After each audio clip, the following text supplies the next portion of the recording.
Good morning! Yan, ulam namin guys ngayong pananghalian ay sinigang na hipon. Ayan, tinanggalan ko na rin niya siya yung ano niya dito, yung itim niya dyan sa loob. Tinanggal ko na. Ayan, malinis na yan siya guys.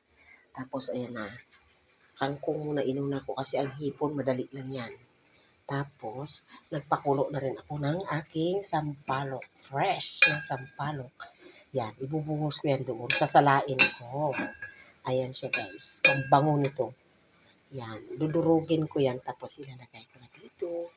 Ayan na siya guys. Pwede na natin yan ilagay ang ating hipon. Ayan na siya guys. Oh, ayan. Kumukulo-kulo na. Abangan natin. Ilalagay ko na lang yung aking fresh na sampalok. Ayan na guys, luto na ang ating sinigang na hipon. Ang bango niya kasi ang bango ng sampalok na fresh. Ayan, kain na tayo. Thank you.